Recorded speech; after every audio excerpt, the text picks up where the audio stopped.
Question of the day. What is your favorite Star Wars game? Now, there are a lot of them, and many of them are good. Some of them are not. What got me into gaming in the first place was a game called HeroClix, and then I found Imperial Assault, and I started painting, and I was off to the races. I was like, man, this is great. I love painting. I'm going to do this forever. You'll notice in a few minutes that this game is not painted yet because my paint's dried out because I haven't painted in a long time, but boy, do I miss it, and this game is going to get painted because it deserves it. It looks good. But what's your favorite Star Wars game? Let me know in the comments below. Still messing with the lighting until I get a new ring light in here, but I feel like this is a lot cleaner of a light than last time. And we got some dark side light. Luke, join the dark side. That's not even a good impression. That's like a mixture of Palpatine's bad voice and lines from Vader. But we're taking a look at Shatterpoint today, the core set. Let's come back. Well, after we look at how the game plays, what it does, this overview, we'll come back to talk final thoughts right now.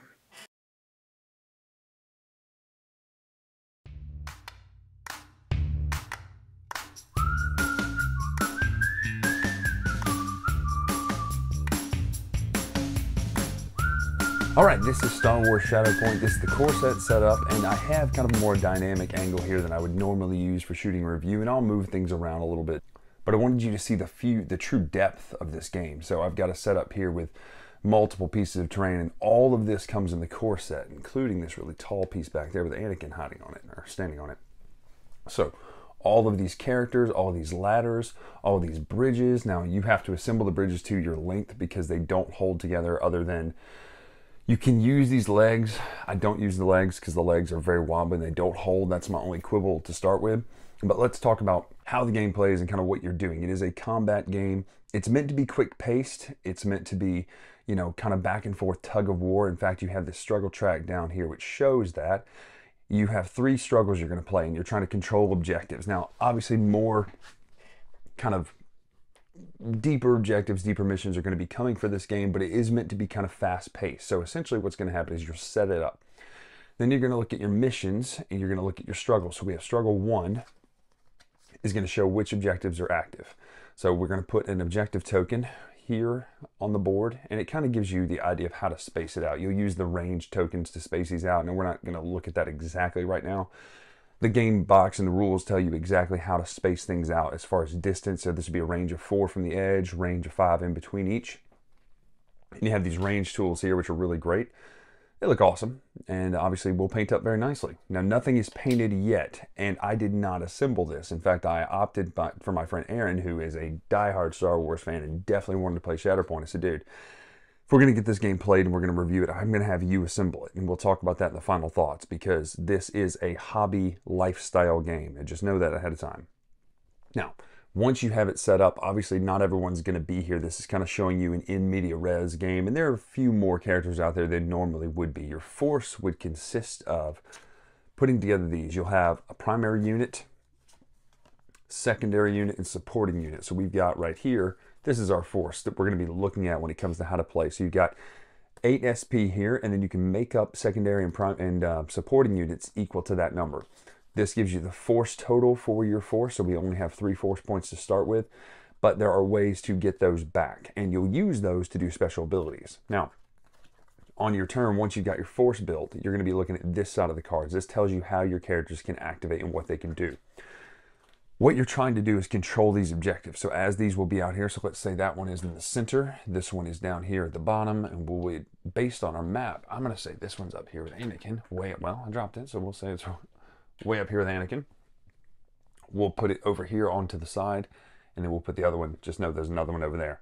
Your goal is to control those objectives, and later in struggles 2 and 3, some of these will become primary objectives based on a roll of the dice. You'll roll the dice, and if they are, whoever won the last struggle will get to choose which one is a primary objective. And when you control a primary objective, it is worth 2 struggle points.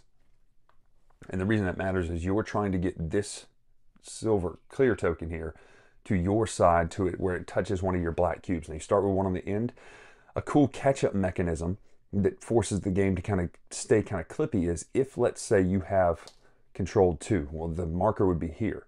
If the other person only controls 1 or doesn't get it back to their side of the tug of war, let's say they only have 1, you will add a black cube to the opponent's side, which gives them a benefit to get it closer. So it's kind of a tug of war, but it speeds it up and forces the game to kind of keep moving. So it's not just a stalemate back and forth, back and forth. So eventually someone's going to win. Now, obviously the person that keeps it over here, you'd say, well, why does the other person get an advantage? Well, because you're clearly playing better and you're moving it. And let's just say they do get it over here. Well, if you had the capability to get it to 6 in the first place, then as you start adding these black cubes, you'll definitely be able to get it back up there. So that's kind of the main point of the game. Now, you'll gain black cubes in 2 ways. One is by wounding a character. Once you hit this number 9 health, you're going to injure this character, and they'll become injured, and certain things will happen. It'll double the amount of force points it takes, or not double, it'll add the amount of force points it takes to each action. If you hit their durability amount, which means you injure them this many times, they are wounded, and they're basically off the battlefield. Your goal is to score and move this tug of war until you win that struggle. You're going to be playing best 2 out of 3 struggles. So the first person to completely win 2 struggles will win a game of Star Wars Shatterpoint. So in order to do that, again, you're going to be fighting, you're going to be controlling those objectives, but that's pretty much it. So that's the meat of what you're doing. But let's talk about how to do that. Now, you have a couple of things to look at. First of all, this card tells you what your character can do. Now, normally on a character's turn, they can activate units. And when you activate, you can move, or you can do some of these powers on the abilities card here. You can move, you can heal, you can do all sorts of stuff. But moving is a different thing than these movements. Movements normally cost you 1 of your actions. But if you have, for instance, force speed, this is not an action because it would say action on here if it was an action. So you could move, which would be advance, which would be you would take this marker, put it next to your character here, and then move them to the end of that. Now you can bend it to kind of get a better angle if you want. Now let's just say I moved and then did force speed. You could spend a force point to advance each character in this unit that way. Now, some of the wording is confusing because it always speaks in units, because some of the characters or some of the units have 2 characters in them. So let's just say Clan Kree's Mandalorians. You would activate both of them. So they would both move, they would both attack, and they could be different targets and things like that. But you'll notice they also share damage. So if you've got them being attacked by 2 different people, 2 different characters attacking these 2 characters, they share this same damage amount, which means they're not as durable, but they're a little more versatile, and they don't have as many powers. You can attack, you can make close combat attacks, you can make range combat attacks. Now, you do that based on the range markers, and if you're in range of 2, you're in close combat. If you're not, you can use the far. Now, notice that Ahsoka doesn't have range in this version. Now, Maul has a version where you can flip his stance to where he can throw his lightsaber here. So he would get 1, but obviously the damage tree changes. So the damage is what's really important. So what you're going to do is you're going to take your number. So let's say we're attacking close. You would roll 6 attack dice. So let's say they have Beskar armor. So this is a special thing here with these abilities that show up when you roll these, when you roll the attack and defense dice. Now, normally you would just roll, and if you don't have anything down here, it will show you kind of what your defense is. But if you have this Beskar, you're going to compare here as well. So what happens is you're going to roll your attack dice versus their defense dice. So let's just say, even though they're on the same unit, we're attacking this person. So could roll 6 attack dice. They would roll 4 defense dice. You're going to check hits, critical hits, and then blocks. Now the blocks would be this. That's going to block a hit. Can't block a critical. So then you're going to get your amount of hits plus these abilities. So you're going to check these symbols here. That's your proficiency symbols. And basically the amount of these on this chart tells you exactly what you can do. So let's say you did the lightsabers action here. If you rolled 2 of those symbols, you would gain 2 hits. If you rolled 4, you would gain 2 critical hits. So as you're comparing these triangle symbols here to the proficiency, if you ended up getting 3 of those symbols, you would do 2 more hits. If you rolled 4, you'd get 2 critical hits. Now again, those can't be canceled. Now here's what's amazing. You then compare damage on this chart. So let's say we have 3 hits. You don't do 3 damage yet. This symbol is damage. So you're going to follow this. So you would hit this. You always start here. And then you can branch up this way, or you can branch this way. This is hit and advance. So you can advance 1, which means you take the, or not advance, you can bump ahead 1 with this symbol here. This is the dash thing. So you can move forward. Then, let's say we move down here. You can jump. Jump allows you to ignore basically elevation and jump up or down onto something. Normally, if you're moving and you hit one of these ingress points of a ladder, you would just continue your movement up the ladder by moving 1 range away. Then, you will keep moving down until you've hit the amount of hits. So let's say we have 4 hits. So we do 1 damage, 2 damage, 3, 4 damage. Plus we have all these movements we can do as well. And if we went this way, we could heal 2, do a damage and move, 2 damage and jump. So it's really neat because each of the trees is different, and some of them are, you know, you'll do straight here and then branch here. It's really an interesting concept. I've never seen anything do this where you get to kind of adjust your damage based on what you want in the moment, which is pretty awesome. There are status abilities where you can, you know, stun people, you can disarm them, which means they can't, you know, immediately fire. You can freeze them in their place where they have to stop, and their first action is to basically get rid of that. We've seen that in a lot of games, but that is basically kind of what you're doing. Is you're going to be following this, activating your characters, doing the 2 actions. Some of them may do as many force powers as you want. Now, if you run out of force powers, the only way to get those back is with this deck. Now, here's what's interesting. You don't choose who you're going to activate. So these will be face down in your area. You shuffle them up at the beginning of the game, and then you draw. That is who you activate. Now, you can do this once. You can put this in the reserves and draw somebody else one time. Can't draw it again if someone's already in the reserve. So let's say we draw Ahsoka. Well, now we activate with Ahsoka. Now, let's just say we draw the Shatterpoint card. This means you're going to be able to activate whomever you want, which means you could technically, in a world where this happens, you have drawn as your last card Ahsoka, right? Then, when it comes back to your activation, you'll pick up, you'll shuffle, and then you'll get your force points back. Now, let's just say then the order that you draw is your Shatterpoint, and then Ahsoka again. What that means is technically, if you wanted to, you could activate 3 times in a row, you know, your turn, their turn, your turn, their turn, with the same character. Doesn't always work like that, but you can at least do it pretty easily twice in a row with that Shatterpoint card or the reshuffling. You're going to activate, you're going to use your force powers, you're going to move around, you're going to control these objectives. Now, there are certain abilities that are obvious to Star Wars, like you can push and pull enemies. And while it's not super clear, I did some research on this. If you push an enemy and their base, once you've pushed them, completely comes off an edge, they will drop down. If they don't completely come off the edge, they'll stay up there, which led me to believe at first, okay, well, you can't push people off the edge. But then I did some research, and it seems to indicate that if you're close enough and you push them off the edge completely where their base is off, they will drop down. Now you say, well, okay, well, that's kind of annoying. It's very Star Warsy, but think about it. Now you've cost them their movement. If you could push them off an objective completely, then whoever is 2 away from that objective controls it. So pushing and pulling, while they don't really do damage, there's no drop damage, there's no fall damage, does mean that you can control the battlefield. So in one activation, you could push somebody off one objective, control that, and if no one else is there to control that, you leave your marker there to show that you control that. And then with those advances and movements, you can move to another one, and with one activation, control 2 to 3 objectives, depending on how well you position yourself and move and use your abilities. Now, the one thing that's missing that is driving me crazy, these are individual boxes. These provide cover, obviously line of sight, cover, you get hunkered down, you can do all these things to kind of make your positioning better. But what drives me crazy is you can't throw those yet. There's no ability that lets you pick up an item and throw it yet in the core set. Now, maybe that's coming. Maybe you can throw boxes and stuff later. But I mean, my Lord, we've seen in Star Wars, that's one of the main things that Darth Vader does to when he's fighting Luke, is he's just slinging crap at him in episode, 5. So I would love to see that happen. But that is how you play Shatterpoint. No, that's not every single rule, but that's a really nice overview of exactly how to play. Again, elevation is something that kind of just gets in the way and slows you down unless you have a jump ability or a jetpack ability.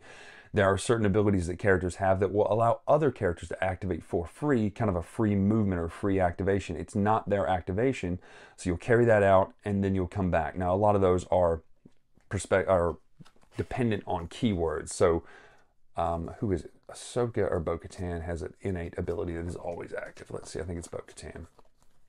Yes, so this means that it's innate. At the start of this unit's activation, choose another allied Mandalorian character. Chosen character may jump. So you're going to want to build your force based on synergy, just like any game. And what's cool is, when you come to the match, you bring 2 forces, which means in between struggles, you could switch those out. If you didn't like how that one played, you could switch out for another one.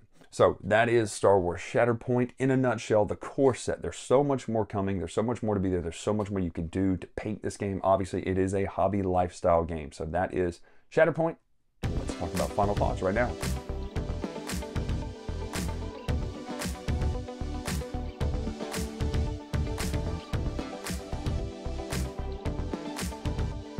So that's Shatterpoint. Now, a couple things to note in this. First of all, we always talk art, then art direction, then gameplay. First of all, the rulebook is good. It's laid out honestly, as much as I decry Twilight Struggle's rulebook, I almost would like this rulebook to be more like Twilight Struggle. 0.1, 1.2, 1.3, 0.2, 2.1, 2.2. But it's not, so it's kind of hard sometimes to look up a rule, especially a small rule that you're like, well, wait a minute. Can you push someone off the side of a building? Can you do this, right? Little things like that aren't super clear in there, but it still does a really good job, especially with the breakdowns of what things do. Now, a couple of things as we talk about art. The game looks amazing. It even shows this more art style that's reminiscent of the Genndy Tartakovsky original, like, animation Clone Wars, which is the only Clone Wars that I've finished. I didn't finish the whole show, but I'm sure it's great. I hear it's great. Everybody tells me it's great. Aaron, I hear you. You've told me a million times. I will get around to it. But the art style is more cartoony and lighthearted, even though the miniatures are not. The miniatures are very detailed, very dynamic. So when you look at the art in this game, you also have to take into consideration the components and the miniatures, the terrain that you get in this core set is amazing. And now I did that quick setup right there that you saw just a minute ago pretty fast. Like I just put the stuff together and did it. Now let's talk about constructing this game. This is a lifestyle game. Now what I mean by that is when you get this and you get 20 sprues full of stuff, you go, nope, I'm out. Unless you know what you're getting into. This is a beast to construct because some of those buildings are round 4-corner buildings and there's no interior support to push them against. So you're literally pushing round on round to get super glue to dry. And yes, use an accelerant. Oh my gosh.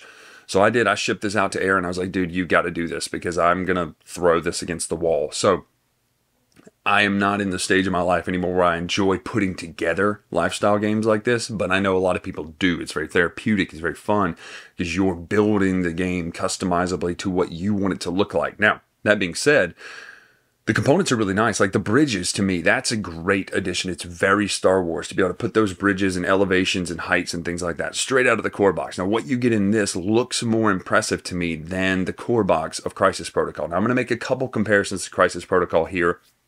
Not in a true compare and contrast video, but there are two things that I want to point out that I like.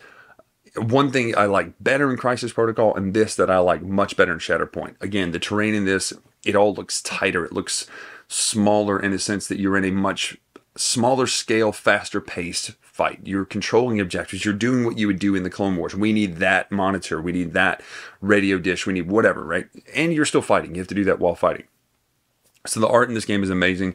Art cards are great. The symbology is pretty straightforward as long as you can see the slashes and the movement and know, okay, that's dash versus advance, or that's, you know, whatever. Those little things like that, obviously you're going to get the more you play this. This isn't a one and done game. You're not going to buy this game, play it once, and be like, oh, that was good, I got my fill. This is something you're going to play often, and probably there's going to be quite a meta game for this. And squads will grow and become better squads, and this keyword will work perfectly with this character in a way. And people will learn to break squads just like any other squad-based game. Now, let's talk about gameplay. First of all, I like how fast-paced this is. Your turns go very quick, unless you're looking up a rule in between, which again, that won't happen all the time. That's mostly just as you're learning the game. But as far as what you do on your turn, the structure is very nice. And I actually like the fact that you can't just double down with, oh, I'm going to activate Spider-Man again. I'm going to activate Spider-Man again, or whatever. Or, you know, in HeroClix, you kind of have to roll throughout your turn. You don't even know who you're going to activate, which is pretty cool to me. You kind of have to be on the fly. And again, I think that is meant to represent this type of fast-paced battle where you can't just sit back and plot it out. Like, you're in the mix and you got to go quick and you got to do. To me, that's really cool. I like the best 2 out of 3 thing too. So if you win 2 of these, game is over and you don't just keep running away. Now, the first one can take a little longer than the other 2 struggles because they're only worth 1 point apiece. But again, that catch-up mechanism kind of covers that and it kind of keeps the game moving. As far as the other thing I'm going to compare it to, in Crisis Protocol, you can take Spider-Man, you can sling his web against a car, pick it up, spin it, and nail somebody with it. You can sling it against a post. You can pick up a car with Hulk. You can't do anything with the terrain yet. And to me, as a Star Wars fan, how many times do we see someone grab something and throw it at someone else to use it for battle? I want to see that. I want to see you be able to, as a just innate ability, pick up one of these boxes, pick up some terrain, pick up that little Lothal cat or whatever, and sling it at somebody.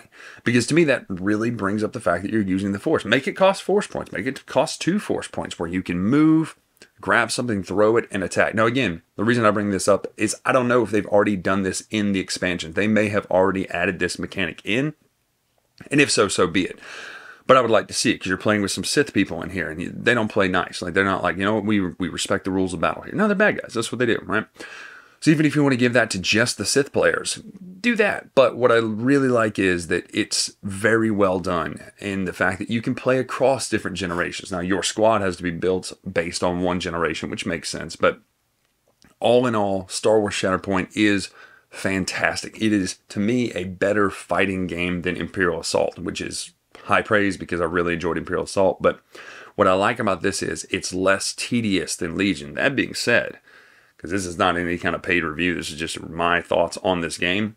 Would I take the stuff I have from Legion, the terrain pieces, and use them in this? Absolutely I would, because there's no reason not to. I mean, you can take the stuff that mixes and matches. You can 3D print your own. You can make it out of foam, whatever. That's what I like about these type of terrain style games, is that your ideas are really the limits. Like, your imagination is the limits. Your ability to build or buy are really the limits. You can have stuff that's 30 feet tall. There's really no elevation limit here. And so that kind of stuff to me is really cool. You can have a game that is this high if you want to, mountains and all sorts of stuff, and make the objectives longer. It's up to you, right? Unless you just want to play quick and dirty, like, let's roll the dice and fight. You know, the point is, this is meant to be, play it how you like it. So Star Wars Shatterpoint, it's a 9 out of 10. It is a gorgeous game. It's an amazing game. It would probably be a 9.5 if it wasn't such a monster to put together. This is an absolute great game with just no going in. You're going to spend hours setting this up and building it the first time. And each new expansion means you're going to spend an hour or so putting everybody together, especially those battle droid arms. Would that it be that there was a way to send us the pieces where the battle droids' heads and arms are already put together, because, oh my gosh, no matter what you do, you think you got one arm on, it's set, you go to put the other arm on, and boom, you knock it all off again. You got to start over, and you start adding more and more glue. So somebody's probably got great techniques for how to fix that and how to make it easier and smoother. Watch those videos. I don't know them, but excellent game, Star Wars Shatterpoint. Big fan. I am Bryan Drake here on the Dice Tower. Make sure to follow us on Instagram, Twitter, etc. at Dice Tower Bryan. And make sure to be looking out for the brand new Dice Tower merch store shirt that is coming soon. I'm working on the prototype. Right, so literally right there. I'm looking at it. It looks great. And I'll have that up and you can order those. Plus, we just had some new price reductions on some great shirts that are already there to move those out to make way for our new stuff in the Dice Tower store. I will see you next time. May the Force be with you. And also with you.